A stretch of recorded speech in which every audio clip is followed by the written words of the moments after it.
traumas, né? Primeiro eu quero dizer que é um prazer muito grande ter você aqui, Renata. Prazer é meu, Elusa. E sobre um assunto muito interessante, né? E a primeira pergunta já foi: quais são os maiores traumas hoje dentro de uma família? Então, Elusa, quando a gente fala de trauma, a gente está falando de uma dor da alma, uma dor psíquica, né? Algo que não foi resolvido. E dor é muito pessoal, cada um sente de um jeito. Então, falar de qual trauma é mais importante é algo muito específico falar, porque, por exemplo, você pode ter passado por situações difíceis na sua vida e ter escolhido e decidido seguir adiante.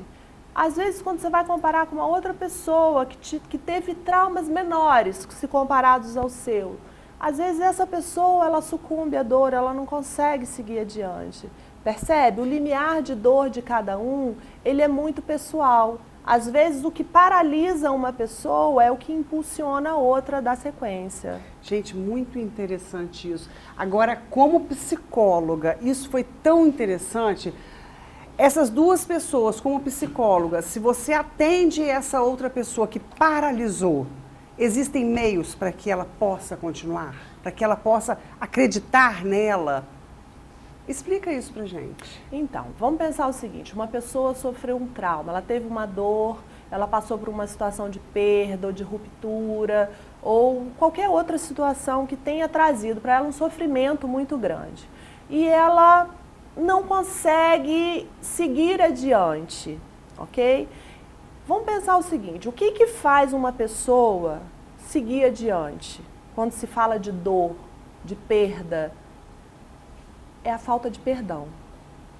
Isso é forte, hein? Forte, porque assim, geralmente pessoas que não conseguem seguir adiante nas suas dores são pessoas que precisam perdoar, liberar perdão para si mesmo, porque muitas vezes é difícil a gente se perdoar, e muitas vezes perdoar alguém, né? As pessoas têm uma facilidade muito grande quando algo sai errado ou quando perde um ente querido. É claro que dói, porque a gente ama, a gente quer estar do lado das pessoas que a gente ama.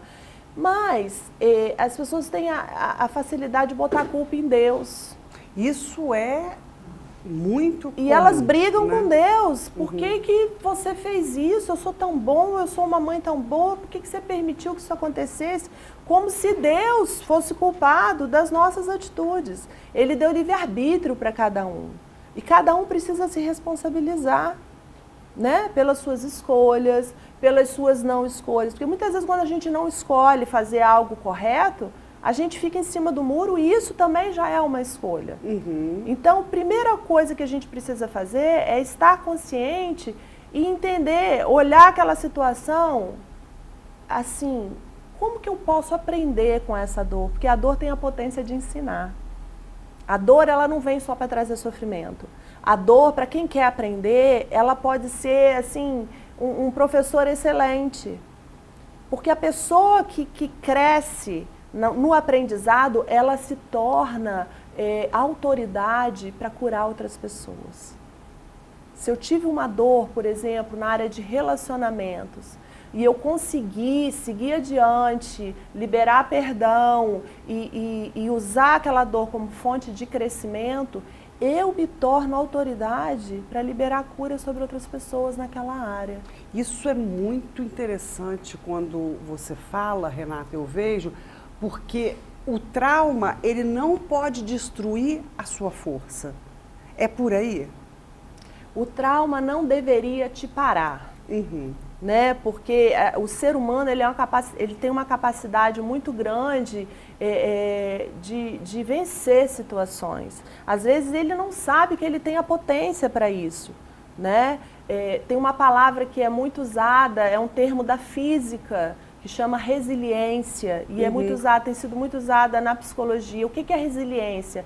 É a capacidade que a pessoa tem de sofrer danos, sofrer perdas, sofrer dores profundas, mas ainda assim ela se sai mais forte. Ela passa por aquela situação e ela se torna mais sábia, ela se torna mais forte. Então ela não sucumbe, né? Ela cresce com aquela dor. Aí entra o trabalho do psicólogo, porque acredito eu, com esse pouquinho tempo que nós estamos conversando, superar tudo isso sozinho é muito difícil. Então a gente precisa de ajuda. A ajuda psicológica, psiquiátrica, ela se faz necessária no momento do trauma? Então, tem pessoas que conseguem passar, né, e passam bem. Outras pessoas têm mais dificuldade. Para essas pessoas onde o sofrimento, porque assim, a gente sabe que toda dor, ela tem um processo de luto muito forte. E passar por esse momento de luto, de choro, de sentir dor mesmo, de reconhecer que essa dor está incomodando, né? Existe um prazo. Mas depois que você vê, se sua vida está estacionada demais, e já passou muito tempo, e já era para você ter superado, mas você não está dando conta de superar sozinho, aí é hora de buscar uma ajuda profissional. Né? As pessoas têm muita dificuldade, porque elas ficam tentando sozinhas, e às vezes a vida passa, e anos se passaram, e houve um desperdício de tempo, de vida. Então, assim, se a pessoa está tendo dificuldade de superar um trauma, é bom que ela busque uma ajuda. Tá. Uma outra pergunta que o telespectador sempre quer saber. Nós sabemos que a palavra não é essa. Existe uma cura para o trauma? Não, não é uma cura para o trauma. Eu queria que você explicasse um pouquinho desse atendimento do psicólogo e o que vai acontecer. Não existe cura, né? Existe superação. Eu gosto de falar da palavra de superação. Superação tem a ver com a pessoa estar disponível para o aprendizado que aquela situação está trazendo, né? E isso passa pelo autoconhecimento. Se eu não consigo enxergar as minhas limitações, como é que eu vou vencê-las? Percebe? Então, o trabalho da psicologia, ele é um trabalho muito focado, né, na pessoa se autoconhecer mesmo, ela perceber quais são as limitações, as dificuldades que ela está tendo, quais são os aprendizados que ela está precisando fazer naquele momento. Às vezes, você vem de uma família onde você aprendeu desde cedo que é possível seguir adiante, mesmo em meio à dor. Isso é excelente, o seu grau de resiliência vai ser maior. Né? Mas tem pessoas que nunca aprenderam isso, porque a família às vezes nunca nem soube para passar, tá? Mas é possível aprender, isso é legal, porque às vezes, embora você não tenha tido esse aprendizado, né? Às vezes lá na sua família de origem, é possível você fazer um trabalho conjunto com um profissional, né?